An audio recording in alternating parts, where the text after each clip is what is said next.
slide to do this. And so obviously what a child learns, what a child hears, what a child sees, what a child feels during that period of time is critically important.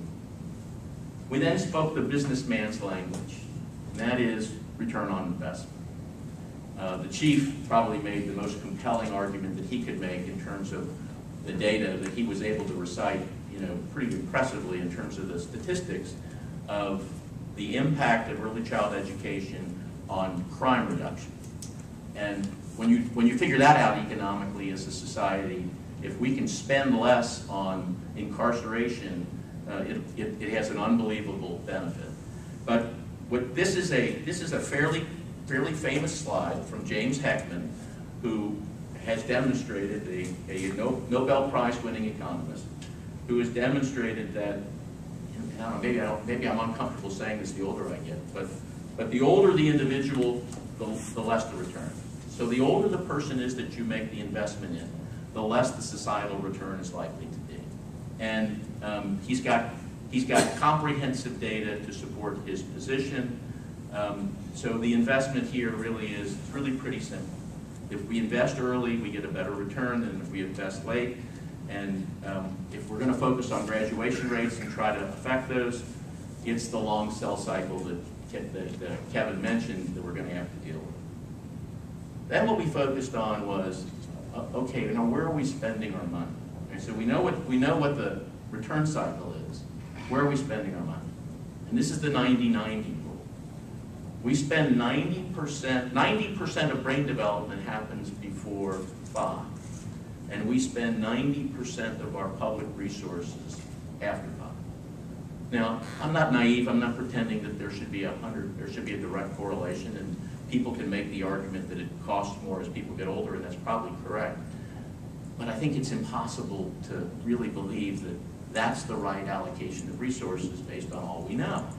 And so we've really emphasized that you can't spend 90% of your resources after 90% of the brain development has happened.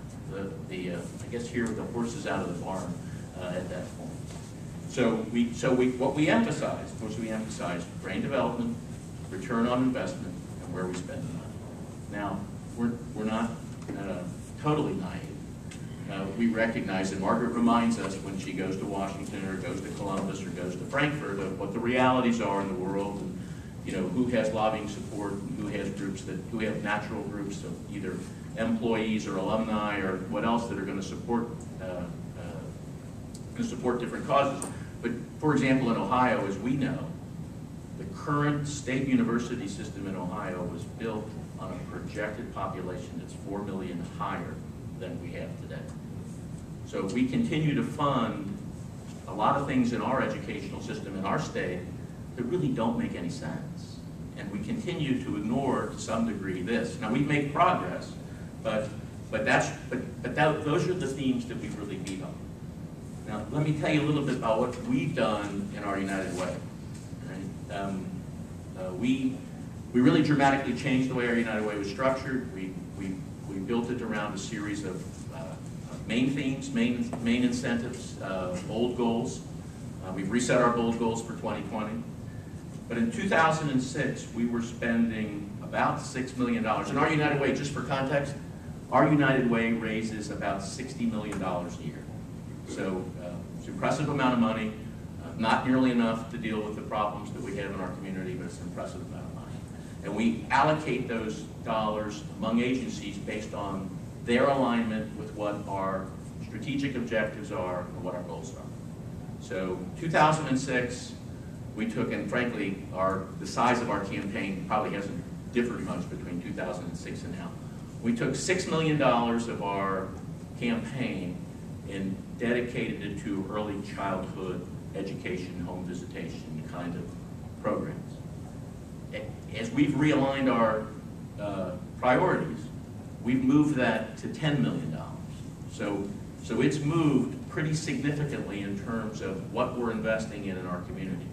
In a lot of ways, your United Way isn't a whole lot different than government. Got a whole bunch of different agencies to choose from, got a whole bunch of problems to solve, so you got to make priorities, and you got to decide what it is that you're going to invest in. So what we've done in our community is we've kind of made those priorities. Margaret has provided great leadership in that regard. Our business community has pretty much coalesced behind it. We've got our own yellow sheet of folks to visit and talk to, but we also have the same, economic realities that everybody's faced with. We're excited about the progress we've made. We're enthusiastic about our ability to meet the goals that we've set for 2020. And if Karen works as hard as I know she will, we'll probably make that. So thank you for having me today.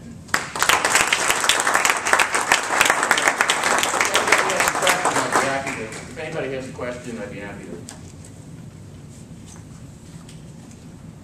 Yes. You mentioned that you started the home visitation program, funding was private, and then you transitioned to some public blending. Is the public money state allocation? Is it from local governments? I mean, how did you secure that? And was that through your lobbying, Margaret? Well, part of it is actually through the State Department of Health in both states. They have money. We actually were funded by TANF dollars in Ohio for a while until TANF started to be needed for other things. There was a general revenue fund in Ohio, and here it's predominantly tobacco. So I think Steve's going to talk about it. It's the Hands Kentucky money. That's right. Okay, thank you. All right, thank you. Anything else? Thank you. Let me give you a